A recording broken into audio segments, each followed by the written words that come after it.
Good morning. The title of the devotional today is Power, What a Gift.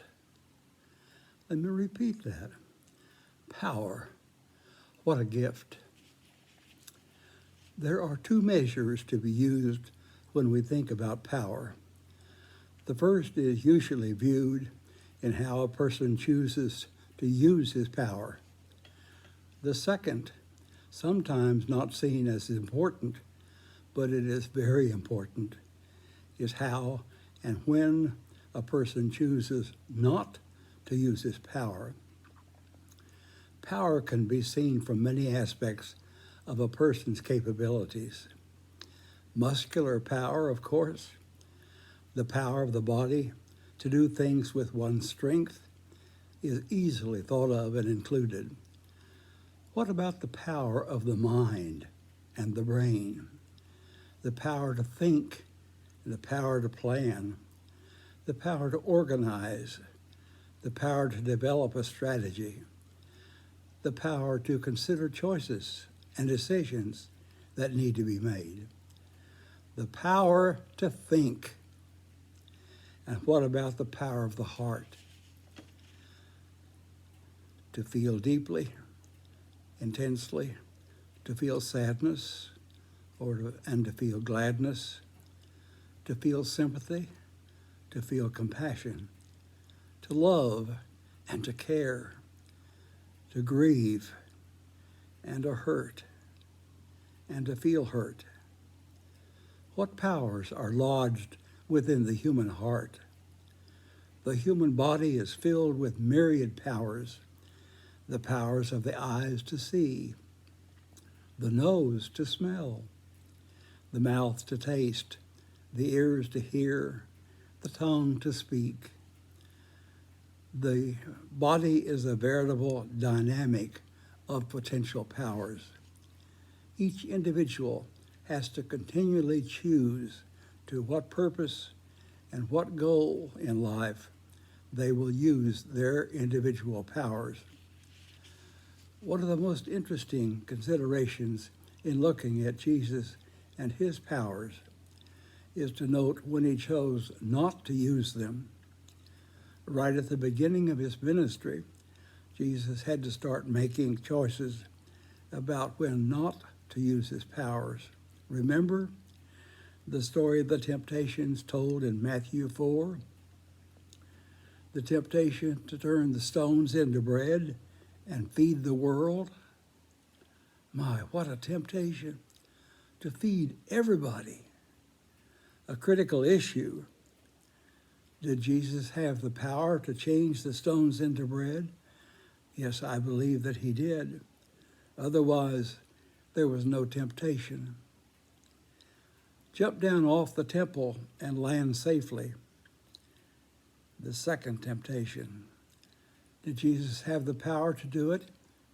Absolutely. I think absolutely. Yes, he chose not to use his power in this way. The third temptation. Fall down before me and worship me, and I'll give you all the kingdoms of the world. And Jesus said, I will not use my powers in this way. All of us are imbued with potential powers. The power to persuade another is an extraordinary and sometimes dangerous power given to us. The dynamic of one's spirit and heart can influence thousands for good, or may, I'm sorry to say, influence people for evil and for wrong and for damaging. The power of one's own body can be used to control and lead another to commit crimes, to do evil, to commit murder, to damage another person's body or property. The list is almost endless ways, negative ways, hurtful, harmful ways that we can use our powers. One of the most critical decisions Jesus faced in using his powers is in his choice of saving himself while upon the cross. Remember, they taunted Jesus, and they said these words, "If you are the king of the Jews, save yourself." That's quite a temptation. Or another word that was taunted, "If you are the Son of God, come down from the cross, save yourself." A critical question, could Jesus have really saved himself? Did he have the power to come down off the cross?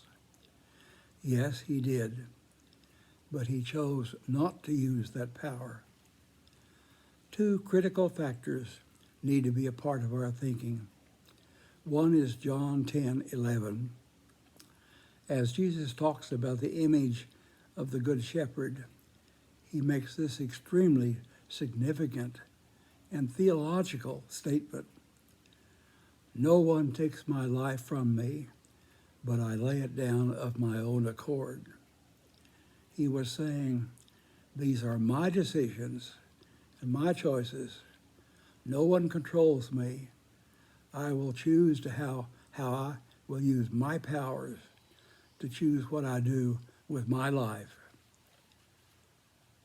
Second, when the worship leader introduces the Lord's Supper during worship, they will repeat the words of instruction. Remember, "This is my body which is given to you." Think about inserting two words in that statement so that the way we would read it is, "This is my body which I choose to give to you." I invite you to think about that when you are getting ready to partake of the bread and the cup each time. "This is my body, which I choose to give to you." No one makes Jesus do it. Jesus chooses to use his power to give us his body. What a gift to receive, beloved. What a gracious gift from our Savior, Jesus the Christ. Celebrate the gift of his giving.